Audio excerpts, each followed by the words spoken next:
Bem-vindos a mais um episódio do Europa a Meias, hoje com um político e posso dizer um amigo muito especial, o Dr. José Manuel Durão Barroso, que foi Secretário de Estado, Ministro dos Negócios Estrangeiros, Primeiro-Ministro, Presidente da Comissão Europeia e hoje desempenha ainda funções como Presidente da Aliança Global das Vacinas.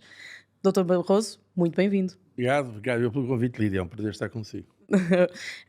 Nós hoje vamos falar sobre várias coisas, aqui com um âmbito mais político, mas como a conversa decorrer, provavelmente vamos ter aqui um ou outro assunto menos político, mas talvez começasse pela entrevista que deu recentemente ao Jornal de Negócios, em que partilhou que a grande motivação que o levou a um compromisso maior com a participação política não foi tanto o poder per si, mas estar na sala onde as coisas acontecem.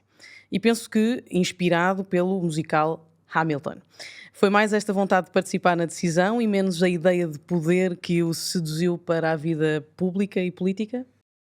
Bom, em primeiro lugar, eu quis dizer com isso foi mais a curiosidade, foi querer conhecer, porque eu era um jovem, era uma criança e um adolescente no antigo regime, estamos a falar antes ainda do 25 de Abril, não havia liberdade, havia livros que não podíamos ler porque eram proibidos, e o meu interesse pela política foi um interesse, eu diria, quase cultural ou intelectual. A minha família, não sendo apoiante do regime, não era também ativamente contra o regime, não tinha acesso a informação, digamos, crítica do regime e procurei informar-me. Tinha curiosidade. Também quis dizer com isso que não tenho verdadeiramente aquele prazer que muitos políticos têm, quanto a mim, do poder pelo poder. Há pessoas que têm verdadeiro prazer em mandar. Sim. Comandar dá algum prazer. Eu conheço políticos assim. Eu, francamente, estou agora a dizer isto com total, digamos, independência, já não estou em funções políticas há muito tempo, nunca tive esse prazer. Portanto, foi mais uma questão de curiosidade para ver como é que as decisões são tomadas, por isso é que eu referi essa frase de Hamilton, que obviamente é muito mais recente, na altura não havia ainda Hamilton, mas que eu digo que é estar na sala onde as decisões são tomadas. E foi isso que me levou, já muito jovem, a envolver-me progressivamente no movimento associativo, ainda antes do 25 de Abril de 74, e depois como presidente da Associação Académica da Faculdade de Direito de Lisboa, e depois na política, e foi de facto depois quase que um turvelinho de coisas que se precipitaram. Mas acho que é importante, quando falamos da política, ter a noção das motivações que levam as pessoas à política. E houve também, isso também claramente, houve a motivação nacional, no sentido patriótico, porque foi muito jovem ainda que eu descobri que o nosso país era visto lá fora de maneira muito pouco prestigiante, ao Sim. contrário do que era a versão oficial do regime. Nós estudávamos na escola primária e no liceu, estudávamos que Portugal era uma grande potência. Portugal era tão grande como a Europa, por causa das províncias ultramarinas, como então se dizia. E quando eu descobri, ainda miúdo, que não era bem essa a imagem que tínhamos lá fora, comecei a pôr perguntas aos meus pais, à minha família, aos meus amigos, e daí veio também uma posição crítica do antigo regime, uma vontade de fazer alguma coisa, mas repito, não foi tanto por uma frustração, digamos, social, não foi por uma questão de querer ter poder pelo poder, foi por interesse em conhecer o que se passava no país e lá fora. Isso foi muito cedo. Até escrevi um artigo, um ensaio, na altura chamado Jogos Florais, para o Ginásio Clube do Sul, chamado A Escola como Meio de Promoção Social. Tinha 13 anos e na altura eu dizia que devia ser muito bom ter acesso a outros países, a aprender muitas outras línguas, até falo línguas muito estranhas, por uma questão de curiosidade. Portanto, foi essa, de facto, a minha motivação. E acha que faz falta esse sentido de compromisso às novas gerações, de querer estar onde se decide, estas críticas que ouvimos recorrentemente ao poder político, aos partidos tradicionais, ao ativismo que vai ocupando mais espaço nas novas gerações em detrimento da participação política, em que talvez haja esta percepção porventura errada de que os jovens estão mais num lugar de espectador político, ou a porta dessa sala de decisão tem-se aberto menos do que no passado aos jovens hoje? Há uma coisa que eu procuro sempre evitar, que é aquilo que eu chamo o efeito de ilusão de ótica geracional. Sim, Já no Código de Hammurabi, salvo erro, cerca de 2000 anos antes de Jesus Cristo, se diz a juventude de agora já não é como antigamente. Já não têm a mesma capacidade de trabalho, não respeitam os pais. Há sempre essa ideia de que a geração anterior é melhor do que a geração que vem a seguir. Isto dos da geração anterior. Ora, eu espero não ter ainda caído nessa situação. Eu acho que as condições se alteraram. Não acho a geração mais nova melhor nem pior. Porque é um contexto diferente. É um contexto diferente. Agora, a motivação, por exemplo, na nossa geração, na minha geração, era diferente, porque a minha geração é a geração do 25 de Abril. Transição. Eu tinha acabado de fazer 18 anos quando foi o 25 de Abril, que é uma sensação absolutamente inexplicável para muita gente de hoje, porque não havia liberdade. E passa de um dia para o outro, um regime que durava 48 anos caiu assim. Eu vi cair o regime. Eu estive no Largo do Carmo, logo de manhã, no dia 25 de Abril de 74. Um regime que para muitos estava lá para durar para sempre. Sim. E acabou. E depois tivemos a criar um novo sistema. Os partidos políticos tiveram um papel essencial. Houve um movimento das Forças Armadas, mas o movimento das Forças Armadas, até para se legitimar, necessitou de partidos políticos. Alguns que não existiam, no caso do meu partido, o PPD, que foi formado, a PPD-PSD, que foi em maio de 74, e o Partido Comunista existia na clandestinidade, o Partido Socialista tinha sido criado pouco tempo antes, 25 de Abril, na Alemanha, mas não tinha verdadeiramente expressão popular em Portugal, e, portanto, os partidos políticos eram muito importantes, daí que tivessem tido um papel essencial na chamada de uma geração até mais jovem, porque a anterior geração, que estava em larga medida comprometida com antigamente, não pôde continuar no poder, e isso levou-nos a uma motivação político-partidária fortíssima. Seja destes partidos, da altura até houve partidos de extrema-esquerda, até aos partidos que vieram a ser os baluartes fundadores, digamos assim, do novo regime democrático. Hoje em dia é diferente, não apenas em Portugal, mas Portugal, Espanha e Grécia, aliás, fizeram a transição mais ou menos ao mesmo tempo. Há depois os novos países, digamos, novas democracias, países da Europa Central e do Leste, mas mesmo as democracias mais estabilizadas, já mais antigas, da Inglaterra, a França, a Alemanha, enfim, a Itália, os países do Benelux, há de facto, hoje em dia, a meu ver, uma desvalorização da função política e uma falta de prestígio da função política partidária.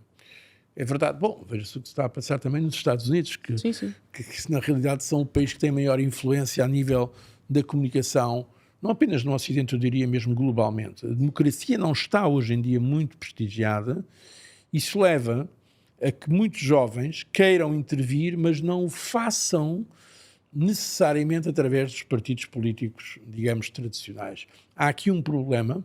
Há um problema de seleção do pessoal político, de qualidade do pessoal político, que é um problema que não é especificamente português, nem especificamente europeu, mas que existe.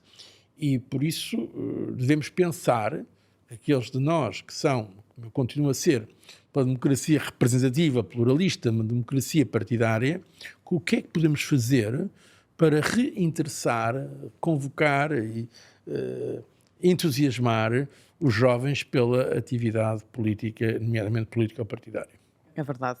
Temos um longo caminho pela frente neste domínio, mas eu acredito que uma das coisas que é muitas vezes objeto de reflexão é porque é que os jovens não se interessam. Muitas vezes há um certo distanciamento entre aquilo que é a mensagem política e as preocupações dos mais jovens, e portanto é preciso reencontrar esse espaço e de facto apostar também na própria reestruturação dos partidos políticos, da vida pública e política, que hoje em dia, infelizmente, acaba por estar dominada muitas vezes por agendas que não são necessariamente as agendas que preocupam a maioria dos jovens. É um assunto e é um debate delicado, sensível, mas que também faz falta no espaço público.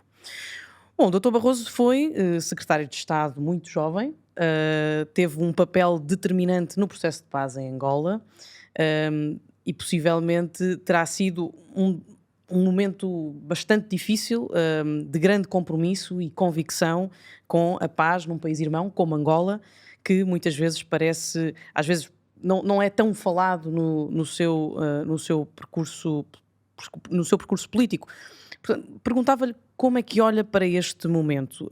Hoje, se calhar seria impensável ou mais difícil alguém na casa dos 30 anos poder ter aqui uma responsabilidade com a dimensão que teve à época. Há algum otimismo no jovem secretário de Estado, Durão Barroso, que tenha contribuído para olhar com esperança para o processo de paz em Angola? Acha que falta algum otimismo jovem e na política de hoje? Já falámos um bocadinho sobre isso. Se há dificuldade de sonhar para lá das circunstâncias? Bom, o que eu posso é partilhar a minha experiência. De facto, como disse a Lídia, eu fui muito jovem secretário de Estado, cá está, porque a nossa geração, a seguir ao 25 de Abril, teve que substituir uma que foi, por assim dizer, afastada de posições de poder. Portanto, em média, as pessoas que ocuparam funções políticas a seguir ao 25 de Abril, e mesmo aconteceu em Espanha ou na Grécia, E que hoje também acontece até com os países de leste, que passaram, há bocado falávamos sobre isso. Exato, são pessoas muito mais novas. Exatamente. Portanto, eu era um dos mais novos no governo, eu fui para o governo com 29 anos, como secretário de Estado da Administração Interna, e fiquei secretário de Estado dos Negócios Estrangeiros e da Cooperação com 31 anos, portanto, depois virei, aliás, a ser Ministro dos Estrangeiros, na altura fui o mais, até então, mais jovem Ministro dos Negócios Estrangeiros que havia na Europa. Mas não era o único, havia também outros colegas do governo que eram bastante novos. Agora, no que refere em relação à Angola, de facto, para mim, foi dos momentos mais importantes da minha vida política até pessoal, porque às vezes é difícil separar. Porque na altura o primeiro-ministro era o professor Cavaco Silva, foi ele que me convidou diretamente para aquelas funções. Eu, aliás, disse-lhe que achava um pouco estranho, porque eu não tinha experiência, nunca tinha estado em África, em nenhum dos países de língua oficial portuguesa, nem em qualquer outro. E ele disse-me, talvez por isso mesmo é bom você vir, porque ele queria alguém que não tivesse, digamos, contaminado por uma visão, seja colonialista, passa a expressão, ou então também só ideologicamente, digamos, muito identificada. E eu, portanto, fui ver a questão de Angola e também de Moçambique e outras, com aquilo que em inglês se chama a fresh pair of eyes. Portanto, julgo eu, com pouco preconceito, não direi totalmente sem enviesamentos, porque nós todos temos enviesamentos culturais e outros, até pela nossa educação, mas quando olhei pela primeira vez para os países de língua portuguesa, fiquei em lugar apaixonado. Adorei estar em África, adorei estar em Angola, em Cabo Verde, em Moçambique, em São Tomé e Príncipe, na Guiné-Bissau. Lembro perfeitamente dos 400 anos do Cacheu, que é extraordinário. Os 400 anos do Cacheu. Portanto, eles comemoravam os 400 anos da fundação de um entreposto português, onde eu estive lá também. Isso, para mim, foi muito importante. E investi-me todo nessa função. Na realidade, a função era Secretário de Estado dos Negócios e da Cooperação, mas a maior parte do meu tempo foi a tentar ajudar a um acordo de paz para Angola, que aliás viemos a fazer, os acordos do ICES, que permitiram a primeira eleição democrática, pluripartidária, livre, assim considerada pelas Nações Unidas, que a base do Estado angolano, democrático, ainda que depois tivesse voltado, infelizmente, a guerra civil, porque uma das partes pôs em causa os resultados, mas a verdade é que ainda hoje a base da democracia angolana resulta dos acordos ditos de Bicesse. Portanto, tenho uma recordação muito positiva e, para mim, muitíssimo gratificante dessa experiência. E acho que a questão da juventude, que foi a sua pergunta, tem talvez que ver com isso, porque Na juventude, apesar de tudo, nós temos a convicção de que as coisas são possíveis talvez mais facilmente do que pessoas que já estão, por assim dizer, com alguma desilusão. Os jovens são mais afoitos. Exatamente. É a ideia que eu, aliás, também tenho dito muitas vezes de que os cínicos nem sempre têm razão. Também se aplica à questão de Timor-Leste. Muita gente, na altura, dizia que era impossível a autodeterminação de Timor-Leste. Foi outro processo em que eu estive ligado, foi, acho comigo, como Ministro dos Negócios Estrangeiros, que tivemos as primeiras reuniões com a Indonésia, sob os auspícios das Nações Unidas. Havia o secretário-geral das Nações Unidas, na altura era Boutros Ghali, e estava eu a representar Portugal como Ministro dos Negócios Estrangeiros e o senhor Ali Alatas a representar a Indonésia. E na altura toda a gente nos dizia, chamada Realpolitik, os nossos parceiros, todos os nossos parceiros europeus, com uma exceção talvez, que era a Irlanda, curiosamente. Os norte-americanos, todos os nossos parceiros diziam, na África, os PALOPs não. Os PALOPs estavam connosco essencialmente. Diziam, é impossível. O máximo que se pode conseguir é uma certa autonomia religiosa, linguística para Timor-Leste, mas Timor-Leste independente não é realista. A Indonésia é um dos maiores países do mundo, é o maior país muçulmano do mundo, não podemos ir também contra eles frontalmente. A verdade é que se conseguiu. Porque isto mostra, e isto é uma coisa que os jovens estão talvez melhor preparados para perceber do que gerações mais cansadas, digamos assim, é que nem sempre o realismo tem razão. É que muitas vezes há uma linha ténue que separa o realismo do cinismo e que o voluntarismo pode alterar as coisas. Muita gente costuma dizer, é uma frase aliás, muito portuguesa, as coisas são o que são. Eu costumo dizer, as coisas não são o que são. As coisas são o que nós fazemos delas. Se à partida nós dizemos as coisas são o que são, bom, então deixa-me estar as coisas como estão. Não vale a pena fazer nada. Por isso é que eu não gosto dessa frase, as coisas são o que são. Compreendo-a, é uma manifestação de realismo. Há uma frase que eu não gosto que é a história é cíclica. Precisamente pelo argumento que o Dr. Barroso está a aportar, que é nós definimos o contexto e, portanto, as coisas não têm que ser o que são. Porque, sobretudo, do ponto de vista da ação política, é uma frase que devia ser proibida. As coisas são o que são. As coisas são o que nós fizermos delas também. As coisas podem ser alteradas. Isto é uma coisa, eu penso que é muito importante. E talvez isso, voltando à sua pergunta, talvez isso tenha tido alguma influência, sem dúvida, no investimento político que pusemos, na altura, o governo português no processo de paz de Angola. O Dr. Barroso acha que nós falamos pouco da circunstância, da história das ex-colónias e enfim, da nossa relação com as ex-colónias. Acha que há algum motivo? Acha que a história ainda passou pouco tempo? Historicamente, 30, 40 anos não é nada, não é? Será esse um dos motivos? Eu faço esta pergunta porque muitas vezes dou por mim a pensar que estudei História na escola e que ao longo do século XX há ali 3, 4 marcos muito importantes: a Primeira Guerra Mundial, a Segunda Guerra Mundial, a ditadura em Portugal, a transição para o regime democrático, a entrada na União Europeia. E parece que há aqui a discussão acerca da convulsão que aconteceu nas ex-colónias saltamos à frente. Há algum motivo que ainda passou pouco tempo para nós podermos fazer uma reflexão profunda e eu acho que já informada? Vai havendo reflexões e estudos e análises, e acho que é muito importante essa presença até na própria autoimagem de Portugal. Acho que nós em Portugal temos uma presença relativamente importante da memória histórica da África e da língua portuguesa no mundo. É verdade que há preconceitos, que há visões estereotipadas de ambos os lados, mas há uma presença grande. Eu, quando estava precisamente nas funções que a líder referiu, como secretário de Estado dos Negócios Estrangeiros da Cooperação e como mediador oficial do processo de paz para Angola, eu senti imenso apoio e senti um interesse imenso do país no que estava a acontecer. Na rua as pessoas vinham ter comigo, não apenas os africanos, que que talvez mais espontaneamente vinham ter comigo, mas em Portugal isso teve um grande impacto na altura. E acho que isso mais ou menos hoje em dia está consensualizado no nosso país, de que é uma das vertentes que devemos manter na política externa portuguesa.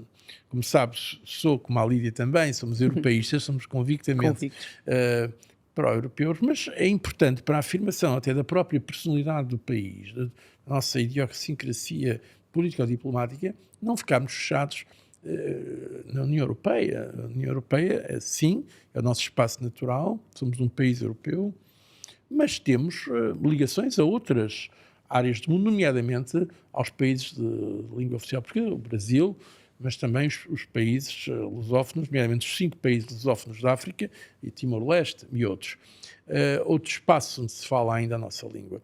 Portanto, eu acho que há uma presença razoável. Agora, poderia haver mais, com certeza que poderia, e que devia, e que se deve promover esse estudo, essa análise, essa reflexão, com certeza que sim. E essa compreensão, que eu acho que em momento, as circunstâncias atuais, às vezes há uma grande falta de compreensão acerca do outro.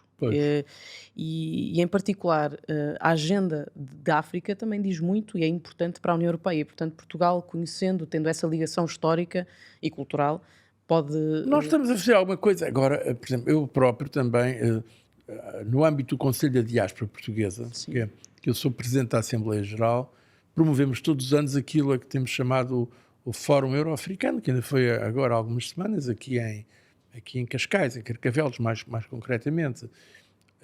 E acho que isso é positivo, quer dizer, eu acho que Portugal tem uma vocação importante aí. Vamos ser claros, na União Europeia há aquilo que eu chamo muitas vezes uma certa especialização político-diplomática. Quando se trata de falar, por exemplo, dos Balcãs, não é Portugal o primeiro país que as pessoas se lembram, mas quando se trata de falar da África, Portugal é um dos países daquilo que eu chamo o Partido Africano, ou seja, é um dos países que procura manter um interesse e um compromisso com a África.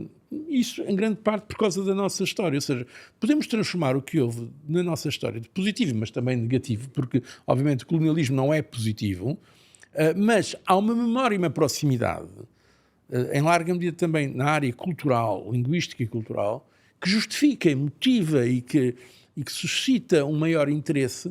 Em Portugal não há nos países bálticos, não há o mesmo interesse por África que há no nosso país, não há nada que se compare. Portanto, mas isso também enriquece a União Europeia. Portanto, a União Europeia também é feita disso, da capacidade que têm os seus diferentes países de manterem relações privilegiadas ou de maior compromisso com algumas regiões do mundo, neste caso com a África, que acho que para a Europa tem um valor estratégico essencial, nomeadamente com o que está a passar hoje em dia no mundo, com este desacoplamento entre o Ocidente e outros que não estão propriamente com os nossos valores. É mais importante que nunca que nós estejamos presentes em África e trabalhando com a África, não é para a África, ou não é vendo a África como um objeto, que é um erro terrível que muitas vezes se faz. Que a gente, o que é que vamos fazer em África? O que é que vamos fazer para a África? Não, o que é que vamos fazer com eles? Não? Porque os africanos são muito suscetíveis, como somos todos nós, não gostam de ser colocados, e bem, numa posição de destinatários de políticas. Querem ser atores da sua política. É verdade, há muita geopolítica a acontecer em África e, portanto, é óbvio que faz sentido que a África os países africanos sejam atores e numa lógica colaborativa de reordenamento da ordem internacional e sendo a África um dos principais vizinhos europeus, temos que ter esse cuidado e essa parceria. Falava agora, se calhar, um bocadinho acerca da Ucrânia e da Rússia. Houve muitos momentos que partilhou com Vladimir Putin. Tem dado a conhecer a sua visão de que a Europa foi complacente com o regime russo. Havia essa consciência de adversário quando, até talvez de inimigo, nos vários momentos que partilhou com Vladimir Putin, ou a Europa terá sido ingênua vivendo numa certa adolescência geopolítica no que a conflitos armados diz respeito. Como é que se fala olhos nos olhos com alguém como Vladimir Putin e o que é que isso representa? Bom, a questão é complexa porque, na realidade, quando se dá a queda da União Soviética e o desmoronamento também do Muro de Berlim, o que é que podíamos ter feito? O que é que devíamos ter feito? Nós, europeus, e nós ocidentais, se quisermos, porque aí nós estamos sozinhos, há, sem dúvida, que contar também com os Estados Unidos. Se nós fizermos, eu acho que aquilo que devíamos ter feito, que foi procurar aproximar-nos desses países e trazê-los para junto de nós. Portanto, no início, houve, em relação à Rússia, à ex-União Soviética, mas essencialmente à Rússia, houve uma tentativa de estabelecer parcerias, e eu ainda participei nesse período, porque nós tínhamos, na altura, na União Europeia, tínhamos 2 cimeiras anuais com a Rússia. Era, aliás, o único país com quem tínhamos 2 cimeiras. Tínhamos, em princípio, uma cimeira anual com os chamados grandes parceiros estratégicos, desde os Estados Unidos à China, ao Japão, à Índia. Depois, aliás, foi connosco, começámos com o Brasil, mas com a Rússia já estava estabelecido o princípio que seria 2 vezes por ano, talvez porque era desses grandes parceiros o único que era europeu, porque a Rússia é, sem dúvida, eu continuo a pensar que é um país europeu. É um país que tem uma projeção para além da Europa, na Ásia, mas é um país que faz parte Culturalmente europeu. da civilização europeia. Não tenho dúvidas quanto a isso. E por isso nós tínhamos essas reuniões. Eu tive muitas reuniões com Putin, depois ele era presidente, foi para primeiro-ministro, mas na realidade continuava a mandar. Era o senhor Medvedev, e depois voltou a presidente, e eu tive muitas reuniões com ele. Mas houve uma evolução negativa da parte dele. Eu, aliás, vi acontecer essa evolução. Uma evolução que eu considero de ressentimento, um ressentimento profundo de natureza nacionalista e autoritária, essencialmente porque ele quer manter o poder para ele próprio. E usou e usa a questão nacionalista extrema Como instrumento. Um instrumento de se manter no poder e de, enfim, como agora é o caso, lançar uma guerra, que não é a primeira guerra que ele lançou contra a Geórgia, lançou, ainda foi quando eu estava na Comissão Europeia, a invasão da Crimeia, foi em 2014, mas tivemos muitos momentos já de conflito, até nas crises, chamadas 2 crises energéticas, onde ele já tinha cortado o fornecimento de gás à Europa Ocidental. Eu acho que a Europa, e não só a Europa, o Ocidente, incluindo os americanos, fizeram bem em procurar, digamos, envolver-se construtivamente com a Rússia naquela fase. Acho que, aliás, nessa altura houve alguns gestos desnecessários de humilhação da Rússia.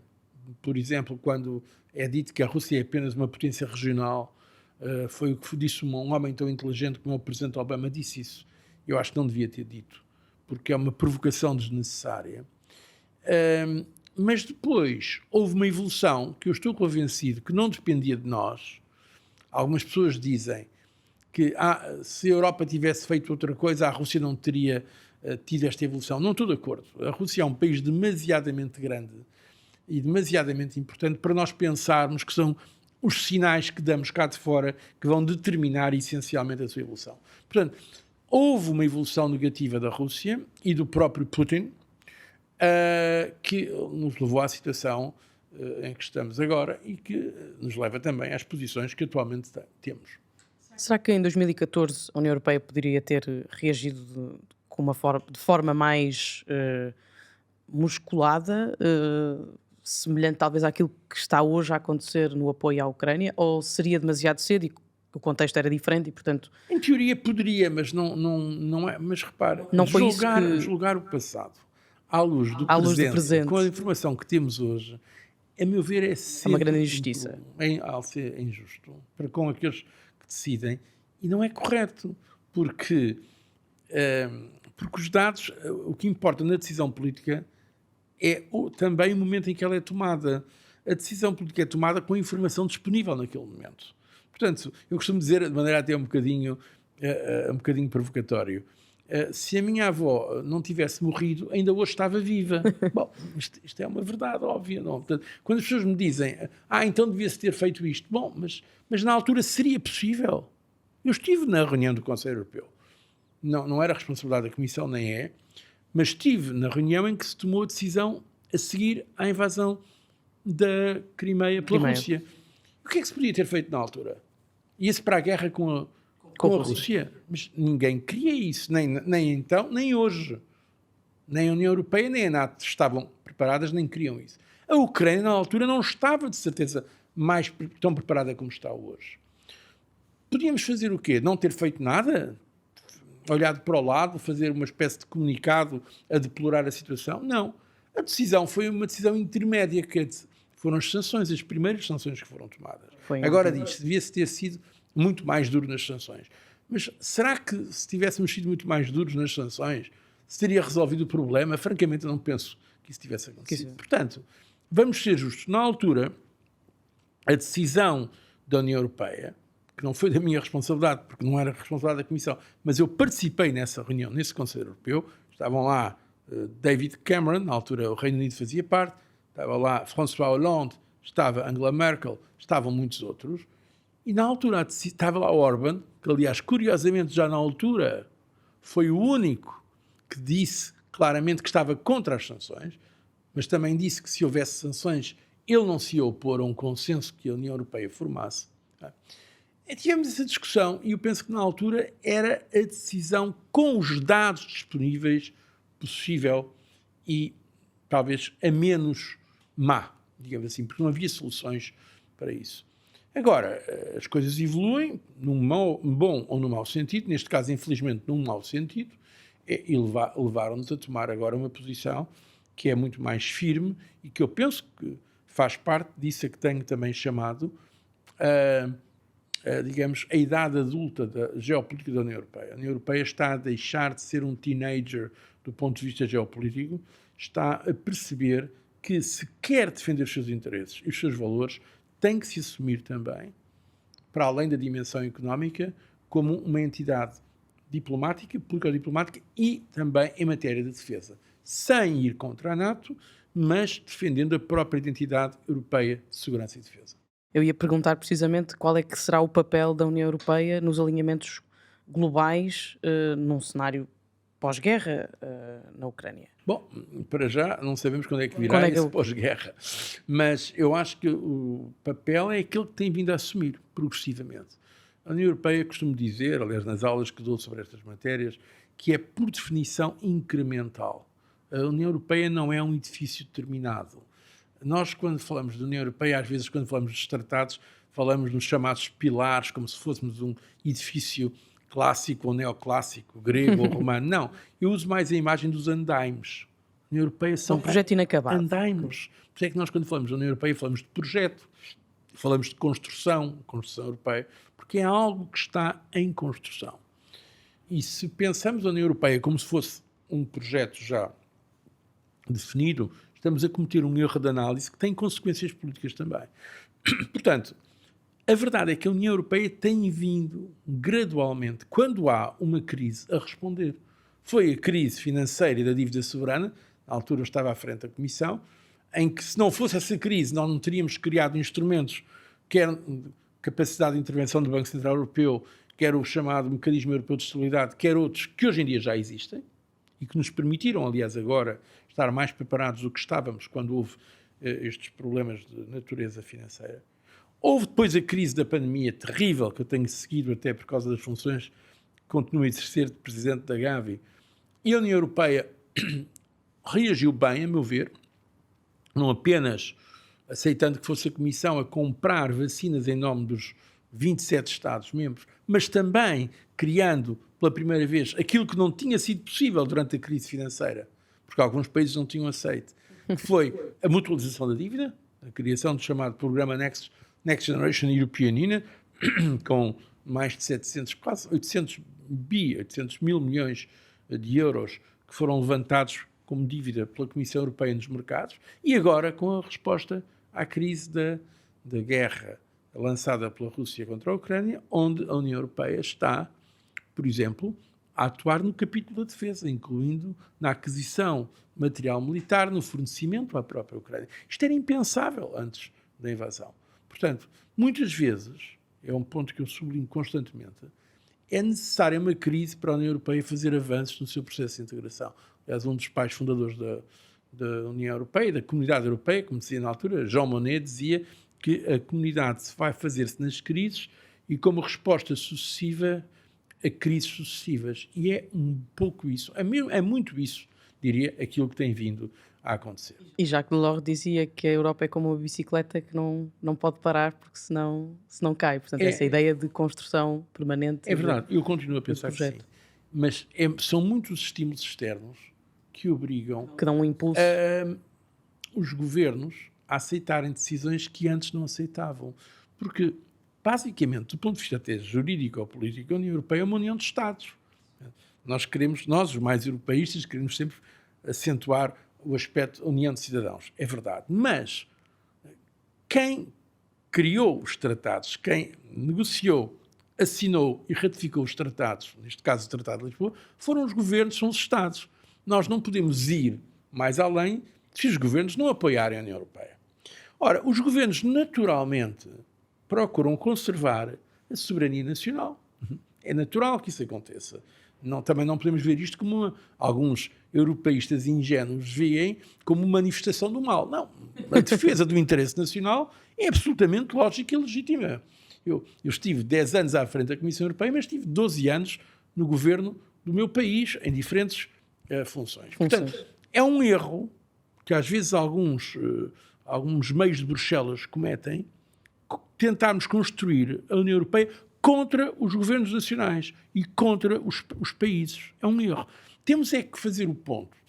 É precisamente através da integração europeia que podemos aumentar também o nosso poder nacional, Exato. a nossa capacidade de intervenção para defender os interesses e os valores dos nossos cidadãos. Este ponto é muito importante, porque eu acho que às vezes, no debate político, deixamos os extremos, os extremistas, os chamados soberanistas, uns mais de extrema-direita, outros mais também de extrema-esquerda, virem com um discurso anti-europeu porque eles procuram mobilizar a seu favor o patriotismo, que é um sentimento normal, eu até diria saudável, de amor à sua própria comunidade, de respeito pela sua própria identidade, que existe na maior parte dos cidadãos europeus.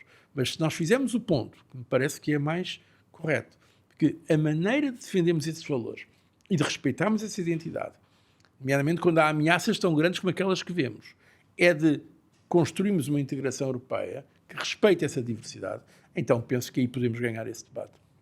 E falando, uma vez que estávamos a conversar acerca da construção europeia ser impulsionada muitas vezes por crises, com fatores externos, a verdade é que as gerações mais novas, sobretudo nos últimos 25 anos, e eu incluo-me nessa geração, os millennials, a geração Z, têm crescido sempre num ambiente muito de crise.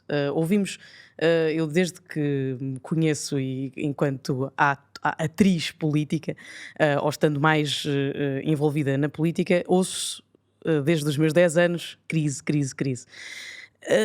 Onde é que fica a Europa e onde é que fica a agenda do crescimento económico? Parece que a crise financeira trouxe a necessidade e a prioridade de contas públicas sãs, portanto, agora a expressão mais utilizada, as contas certas, que deveriam ser sempre uma prioridade, mas, ao mesmo tempo, parece que houve uma perda de ambição em trazer o discurso do crescimento económico, da prosperidade, que esteve sempre na base também daquilo que a União Europeia foi construindo. Aliás, nós ouvimos muitas vezes, e é verdade, que a União Europeia é o melhor sítio para se viver no mundo. Onde é que fica onde é que fica o papel, onde é que ficam as gerações mais novas neste ambiente de crise, ou será que esta análise é uma análise um bocado simplista e, portanto, podemos ambicionar que as gerações mais novas vão viver melhor que as gerações anteriores? Bom, eu acho que, em parte, esse discurso tem a ver exatamente com um problema fundamental que tem, de facto, a ver também com a questão geracional. É que a Europa está a ficar velha. há um envelhecimento da Europa.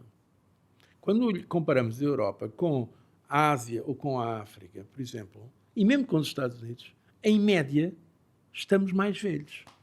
Ora, isso tira força à Europa. Isso explica o tal pessimismo e o tal sentimento permanente de crise. Eu até usei já muitas vezes a expressão que eu chamei o glamour intelectual do pessimismo. Na Europa, hoje em dia, se nós queremos ter alguma audiência, algum público, temos que ser pessimistas. É o perma-crisis, não é? A pessoa parece que atrai um comentador, se quer ter algum êxito, tem que dizer mal, tem que... Quanto mais apocalíptico o cenário, mais interesse mediático existe. Se uma pessoa vem com uma notícia de energia, de confiança, não tem grande sucesso. Ação. Porque nós, na Europa, estamos a ficar, em média, muito velhos. Há coisas boas nisso, que mostra que a esperança de vida aumentou muito. Aliás, a Europa, em termos de ponto de vista de desenvolvimento económico, social e cultural, está muitíssimo acima da média. As pessoas às vezes não sabem isto. Eu discuti uma vez isso com Obama, quando ele me falava da questão grega. Eu tive que lhe lembrar que a Grécia tem uma esperança de vida superior aos Estados Unidos da América. A Grécia, no meio da crise, e uma mortalidade infantil abaixo dos Estados Unidos da América. Os Estados Unidos têm uma economia muito mais dinâmica, mas em termos de modelo social, por causa de grandes diferenças, incluindo étnicas, que há nos Estados Unidos, não conseguiram o desenvolvimento social, cultural, que há na Europa, incluindo na Europa, que não é a Europa mais rica. Nós, na Europa, temos de ter orgulho, sem arrogância, mas temos de ter orgulho naquilo que a economia social de mercado europeia conseguiu. Mas, de facto, falta esse discurso, estou de acordo com a Lídia, falta esse discurso de confiança. Há um pessimismo cultural que só agrava a situação. Isso tem a ver com a evolução demográfica europeia e eu espero é que os mais novos, e eu infelizmente já não estou nessa situação, possam inverter esta situação. Também o próprio discurso, a própria atitude. Porque a atitude conta. A atitude conta. Eu vejo isso até do ponto de vista de contacto com a realidade económica, quando vejo muitos criadores europeus, gente nova, startups, em alguns domínios tecnológicos mais avançados, que temos imensos na Europa, e de gente muito bem formada, do ponto de vista intelectual, técnico, tecnológico, científico, mas muitas vezes, quando é para fazer um negócio, vão para os Estados Unidos. Ou vão porque é mais fácil. Porque cultura... Eu dei aulas, e dou ainda aulas, em algumas universidades europeias, e também dei nos Estados Unidos. E eu verificava os meus alunos em Princeton, quando eu saí da comissão, que eram alunos das humanidades, não eram alunos da área científica, tecnológica, mas acompanhavam muitíssimo mais o que estava a passar no domínio científico e tecnológico que os meus alunos de Geneve ou aqui de Portugal, ou também no Instituto Universitário Europeu de Florença. Muito mais.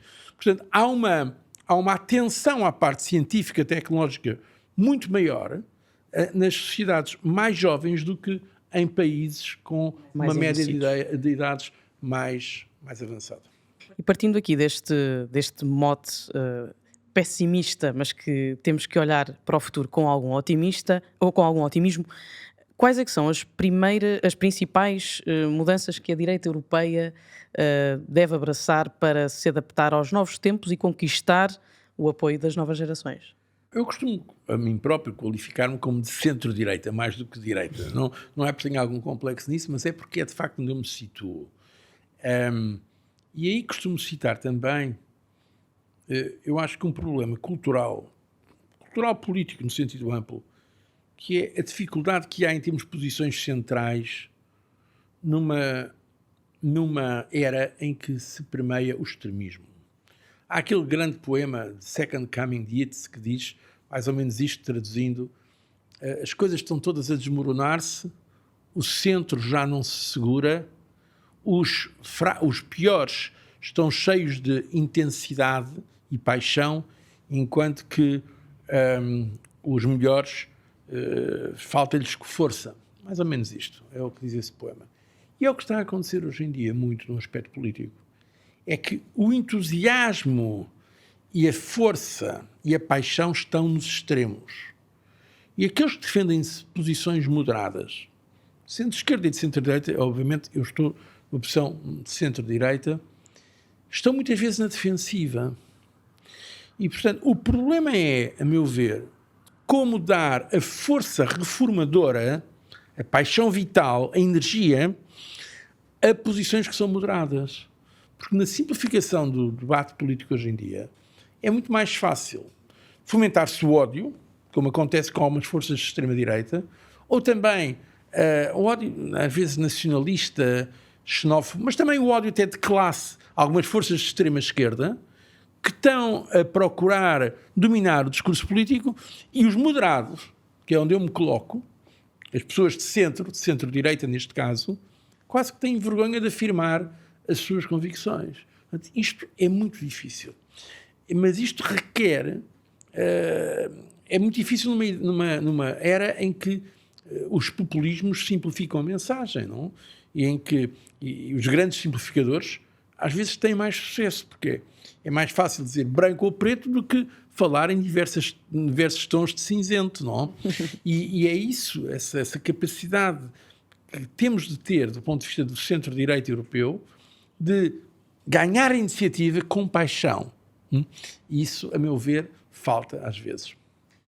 A cultura do cancelamento é uma agenda que se tem afirmado e tem ocupado um espaço muitas vezes angustiante, porque parece que passou a haver um certo mainstream e só esse é que é aceito na cultura do espaço mediático português e isso internacional. revolta-me imenso, sabe? Porque eu lembro-me ainda, talvez por causa da minha idade, antes do 25 de Abril, não havia liberdade de expressão. Não se podia criticar o governo, não havia partidos políticos. Mas, na realidade, na sociedade, podia dizer-se o que se quisesse. Quer dizer, no espaço público oficial, não havia debate político verdadeiro, porque era um regime, ao fim e ao cabo, de partido único. Mas, do ponto de vista social, nós na universidade, nós no liceu, no ensino secundário, dizíamos tudo o que queríamos. Hoje em dia, há muitas coisas em que as pessoas não podem exprimir-se. Há uma espécie de ditadura do politicamente correto na própria sociedade. Eu vejo isso, por exemplo, em Inglaterra, onde agora passo grande parte do meu tempo. Sim, com a retirada de conheço vários professores, livros. amigos meus, são professores da universidade em Oxford, ou Cambridge, ou noutras grandes universidades inglesas, que me dizem, há pessoas que nós não podemos convidar. Porque se nós convidarmos, somos expulsos da universidade, somos cancelados. Quer dizer, é uma coisa horrível. Quer dizer, então a universidade não pode e deve ser um espaço de total liberdade. E de produção de conhecimento, e para isso é preciso esse... Não, isto, a meu ver, é um dos... Por isso que me revolta muito, porque eu lembro-me ainda de quando eu próprio lutava contra a ditadura da opinião. Hoje em dia Agora há uma ditadura da opinião, mas... Diferente. Isso não pode ser. Nós temos que manter na sociedade liberdade para todos os pontos de vista.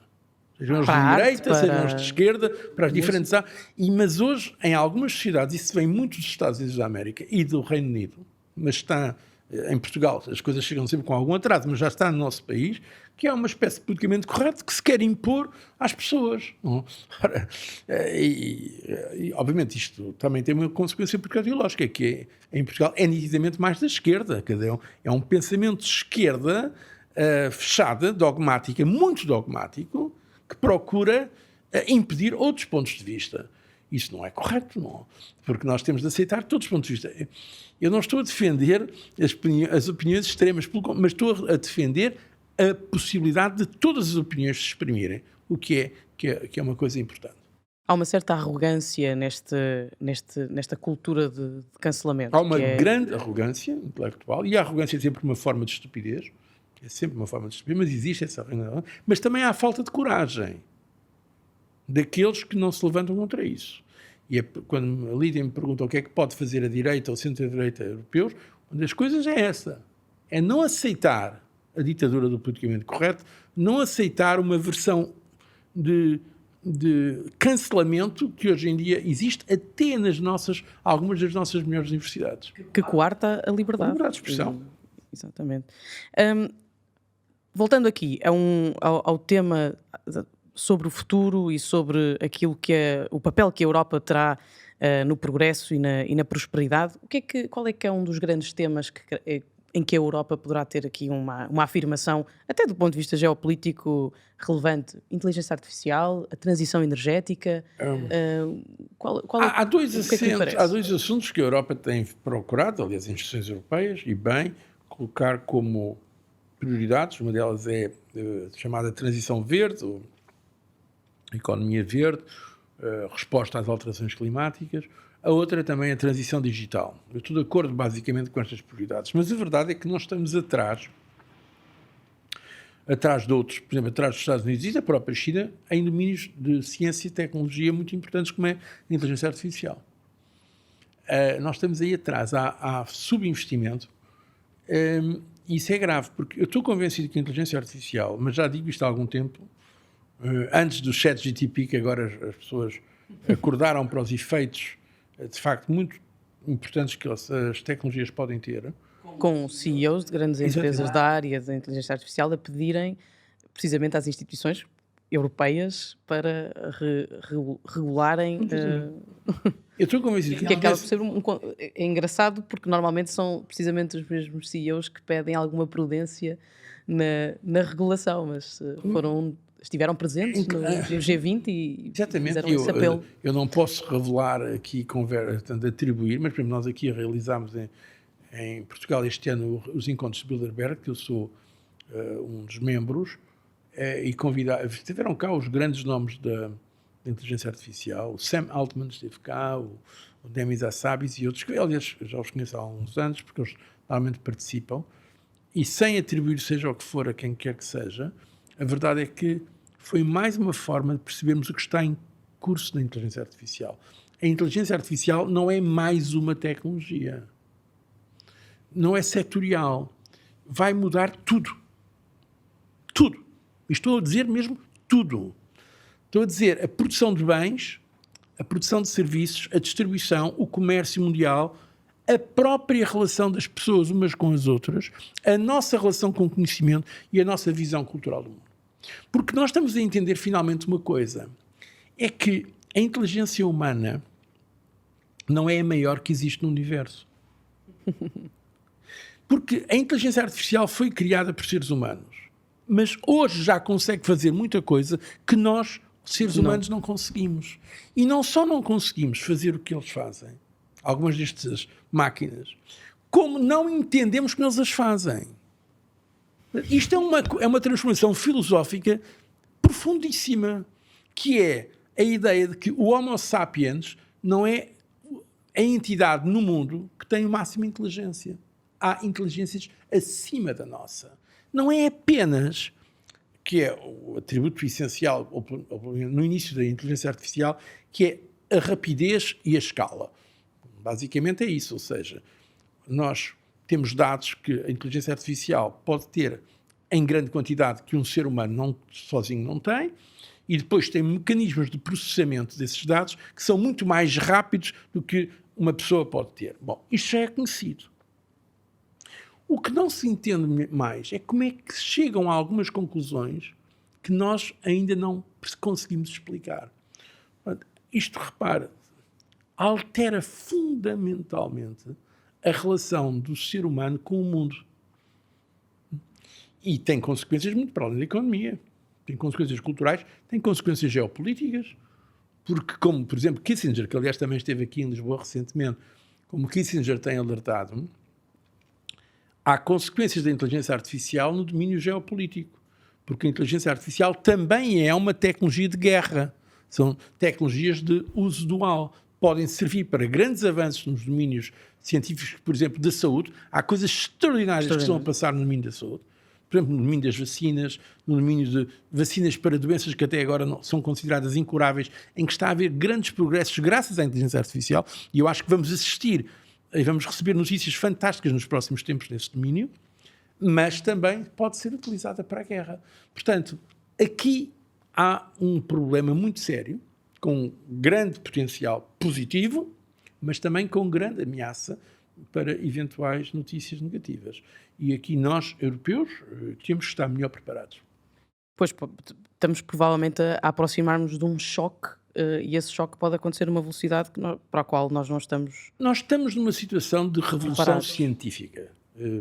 a meu ver, Pode ser equiparado à revolução do dot-com nos anos 90, eu mas acho mais acelerado, profundo, porque, aliás, há quem que compare, pelo menos à Revolução Industrial, e até já houve quem dissesse, talvez, eu não sei medir isso, que é comparável à descoberta do fogo ou à descoberta da roda.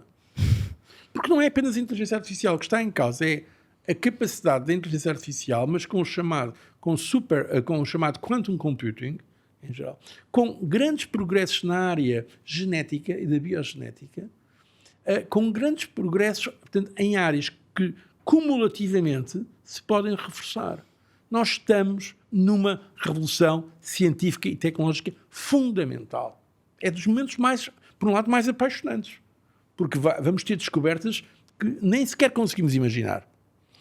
Mas não estamos talvez ainda preparados do ponto de vista cultural e também do ponto de vista já agora regulatório, porque algumas regras terá de haver, para isso.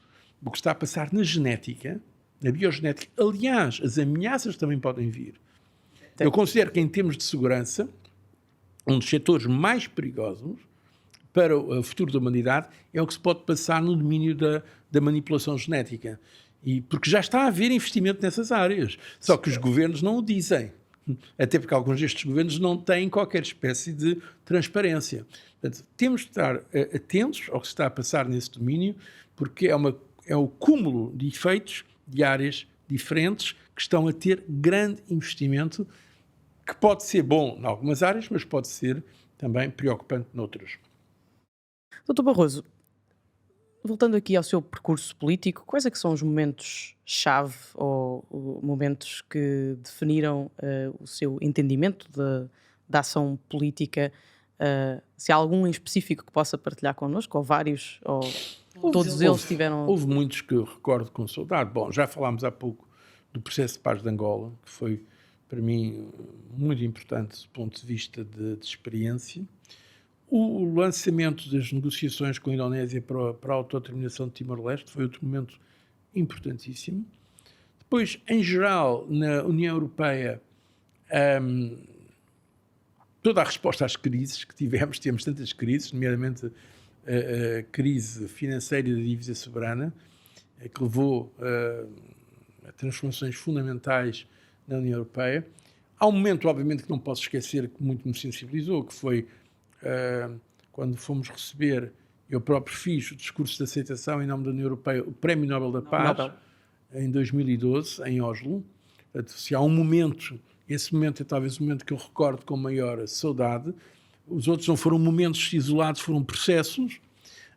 Há muita coisa na vida política que é extremamente recompensadora também. Também há momentos dificílimos, não? Mas no essencial eu acho que compensa quando se investe politicamente com paixão nesses momentos. E também na União Europeia, repare, eu fui para Presidente da Comissão Europeia em 2004, foi o ano em que passámos de 15 para 25 países na União Europeia. E depois chegámos aos 28. Depois, já da minha saída, perdemos um pelo caminho, que foi o Reino Unido, mas, enfim, foi a decisão democrática Podem deles. voltar, talvez daqui Podem voltar, mas enfim, foi a decisão deles e temos de respeitar. Eu acho errada, sobretudo para eles, mas também não foi boa para nós. A verdade é que essa transformação da União Europeia de 15 para 27 ou 28 países, que se passou durante os meus 2 mandatos na Comissão Europeia, muita gente dizia que a União Europeia não era capaz de trabalhar com 28, e acho que se mostrou que é possível trabalhar. O Tratado de Lisboa, que também muita gente dizia que, depois de ter havido o voto negativo no referendo em França e na Holanda acerca da Constituição Europeia, muita gente dizia que não seria possível a União Europeia avançar e resolver esse imbróglio constitucional. A verdade é que conseguimos com o Tratado de Lisboa. Portanto, há muita coisa que se passou e que eu estou a recordar e recordo hoje com muita saudade e também com algum orgulho. Doutor Barroso, antes de terminarmos, e uma vez que é um apaixonado por cultura, por arte, depois já vamos explorar um bocadinho, lembrei-me daqui de um desafio que lhe vou lançar. Qual é que era a mensagem que gostaria de transmitir às novas gerações, aos jovens europeus, que aspiram a ter um impacto positivo na construção do futuro da Europa? Bom, eu costumo dizer, é um dos meus lemas de vida, é nunca perder o entusiasmo, mesmo quando se perde as ilusões. Com a idade, nós vamos perdendo muitas ilusões. Tínhamos uma ideia das coisas e vamos descobrindo que as coisas não são assim e que há muita frustração, muita desilusão, muito... Mas o que é importante é, ao mesmo tempo que se perde essa ilusão, que aliás é uma forma muito boa de crescer, de ganhar experiência, de ganhar conhecimento, não se perder o entusiasmo. E isso, eu acho que é o maior bem que se pode ter ao longo da nossa vida. A pessoa manter-se apaixonada por aquilo que faz, gostar daquilo que faz, seja na política, seja na vida pessoal, no amor, na amizade, seja na cultura, na procura de conhecimento, na arte, seja no que for. Esse é talvez o meu... Eu não queria dizer conselho, senão pareço paternalista, mas é a mensagem que eu gostava de partilhar. Aquilo que disse sempre aos meus filhos, e tanto também posso dizer a pessoas da idade deles. Ou seja, não percam o entusiasmo. Há coisas tão extraordinárias que estão a passar-se. Há coisas tão fantásticas que podem acontecer. E também costumo dizer, quando às vezes conferências que faço me perguntam o que é que vai ser o futuro, eu respondo sempre a mesma coisa: depende. Depende. Não está determinado à partida. Depende do que vocês também fizerem. Claro. Portanto, este é um apelo ao voluntarismo. Portanto, temos de entender as tendências, com certeza. Há tendências, há macro estruturas ou macro fenómenos que nós individualmente não podemos transformar. Mas dentro desses cenários macro há a capacidade, pela intervenção individual ou coletiva, de os transformar, de os levar para um certo caminho. É essa, digamos assim, a mensagem. Outra mensagem que eu costumo ter, e essa é muito positiva, é de vermos que vivemos talvez no melhor momento da história da humanidade, que é uma coisa que as pessoas às vezes não pensam. Não valorizam. Porque obviamente, nós temos que dar peso às notícias contemporâneas. É uma guerra na Europa. Há guerras, há situações horríveis, há sofrimento em todo o mundo. Mas se compararmos a situação da humanidade hoje com há 20, 30, 50... Vejamos a Europa. Temos imensos problemas na Europa. Mas nós tivemos a Segunda e a Primeira Guerra Mundiais, que foram guerras europeias, que mataram, quer uma, quer outra, quer a Primeira, quer a Segunda Guerra Mundial, mataram mais gente do que todas as guerras na história da humanidade. Nós hoje em dia temos, em termos de, cá está, de esperança de vida, de mortalidade infantil, de outros dados de desenvolvimento social, resultados muito melhores do que tínhamos há 20, há 40 ou 50 anos. Portugal, como estava. Eu lembro quando Portugal... Eu lembro-me de Trás-os-Montes, que a minha família de Trás-os-Montes, as pessoas descalças, as pessoas com fome. Quer dizer, temos imensos problemas e não quero subestimar esses problemas, mas temos de ter a capacidade de pôr as coisas em perspectiva. Porque, de facto, a mim incomoda-me o tom geral negativo e pessimista, porque acho que esse tom... não é, infelizmente, não tem sido um estímulo para a ação, tem sido às aspirações, para a resignação e para o cinismo. E as coisas estão sempre mais, vão ser cada vez piores, para a acomodação. Temos de ser críticos e manter o sentido crítico das coisas que estão mal, e há muitas coisas que estão mal também no nosso país, mas ter a capacidade, com algum otimismo, com alguma aspiração, de as transformar. É a maneira como eu vejo estas coisas. Entusiasmo é a mensagem do Dr. Barroso. Antes de terminarmos, falava desse pequeno desafio que lhe vou lançar em três áreas, talvez. Na área da literatura, na área da música e na área das viagens. Então, na área da literatura, pergunto-lhe, prefere prosa ou poesia? Ai, não consigo. Gosto imenso de poesia, mas não me faço essas perguntas que são as três, é que eu não consigo, de facto. Então fazemos como por gosta mais de qual dos seus 3 filhos gosta mais. Eu gosto imenso de prosa, e na prosa do romance, mas também do ensaio, mas gosto imenso de poesia. Então qual é que seria o livro, ou os 2 livros que recomendaria? Um de prosa? Bom, olha, posso falar de um autor que eu gosto imenso e que foi um grande poeta e também um grande prosador, que foi Jorge de Sena. Jorge de Sena é um notabilíssimo poeta, mas ao mesmo tempo escreveu, a meu ver, um dos melhores livros de prosa da literatura portuguesa, pelo menos da literatura portuguesa do século XX, que foi Os Sinais de Fogo. Cá está um exemplo, prosa e poesia. Mas em prosa, há um livro que me marcou muito e que eu costumo citar e que gosto, e acho que para a gente nova é um livro interessante, é a Memória de Adriano, portanto, em francês, Mémoire d'Adrien, de Marguerite Yourcenar, mas está traduzido, obviamente, em português, em todas as línguas.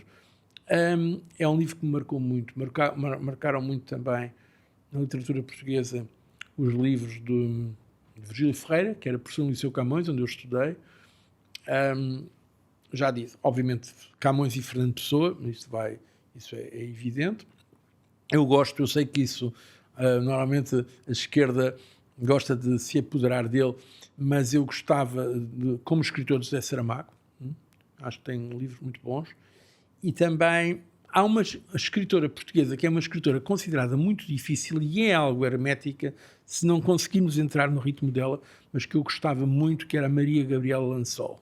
Mas que é uma prosa que parece por vezes mais poesia, porque não tem uma narração explícita, evidente.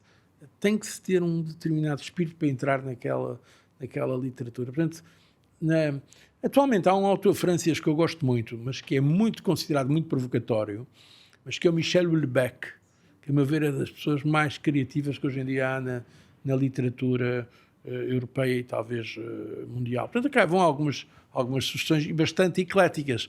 Isso também é uma das características que tenho. Procuro ser eclético. Não gosto de ficar fechado num só estilo. Ou num... E no que diz respeito à música, o que é que gosta de ouvir? Bom, eu gosto aí de ser um bocado clássico. Gosto de música clássica e de jazz, mas também gosto do chamado rock da minha geração, que hoje em dia acho piada quando vejo os meus filhos. Eu continuo a dizer que o melhor rock pop era o da minha geração, dos Beatles, dos Rolling Stones e de muitos outros que havia, que agora são desde os como é que se chamava? Pink Floyd, que agora ainda a juventude de hoje ouve, que é curioso, ao fim, já passaram 50 anos ou mais. Mas eu gosto muito de música clássica, de ópera, faço parte, aliás, de várias óperas europeias, sou do board do Conselho de Administração Internacional, nomeadamente da Ópera de Madrid, gosto muito de ópera, e gosto muito de jazz. Aliás, a minha geração foi aquela que assistiu ao concerto de jazz de Cascais, ao primeiro Cascais Internacional Jazz, em 71, com o Festival de Jazz Internacional de Cascais, onde veio Miles Davis, hoje em dia as pessoas... É uma referência. Miles Davis com Charlie Haydn, mas com Keith Jarrett. Eu vi todos esses antes do 25 de Abril, em Portugal, em 1971. Portanto, eu gosto de jazz e gosto de música clássica e também gosto de algum rock clássico. Bem, na música popular, a música popular brasileira, a bossa nova, que para mim a música popular brasileira deve ser das mais ricas que há do mundo. Aquelas que eu conheço, são talvez seja, cheias. Em termos de música popular, digamos, a mais rica. E, enfim, com aquela vantagem para nós de ter a utilização da língua portuguesa na sua fórmula brasileira. E vai a festivais de música? Já não. Isso confesso que eu procuro evitar, costumo dizer, procuro evitar os hipermercados, onde há muita gente, eu confesso, não. Mas sigo as coisas que vão acontecendo. Antes de irmos às viagens, lembra-me aqui de uma outra categoria, filmes ou séries? Há mais filmes. Aí, talvez, embora saiba, e toda a gente diz que agora algumas das melhores coisas que estão a acontecer é nas séries. Vejo algumas, já vi algumas, mas poucas. Até porque eu tenho um problema com as séries, é que eu, quando gosto, não resisto até ver até ao fim. Pois, eu percebo. E fico até às 4 da manhã. Eu percebo, estou solidária. Por exemplo, vi aqui, há um tempo, aquele da Amiga Brilhante, daquela autora italiana, que eu cá vi de uma vez, não sei quantos episódios eram, não sei, não consegui deixar sem ver até ao fim, que achei muito bem feita. Passa-se em Nápoles, aliás, com dialeto napolitano, mas eu continuo a ser, sou um cinéfilo e gosto muito do cinema, e daquele cinema às vezes mais difícil, não? De cinema dito de autor, mas que eu continuo a gostar muito, incluindo o cinema clássico francês, europeu, italiano, o cinema japonês, bem, o cinema americano também. Há algum filme que... Há tantos filmes. Há um filme que eu acho que é essencial. Olha, cá está. Olha, um filme que previu o que está a passar com a inteligência artificial, que é o filme 2001 Odisseia no Espaço, Stanley Kubrick. Quando o computador diz ao astronauta para ele não desligar, ali já é um problema de inteligência artificial.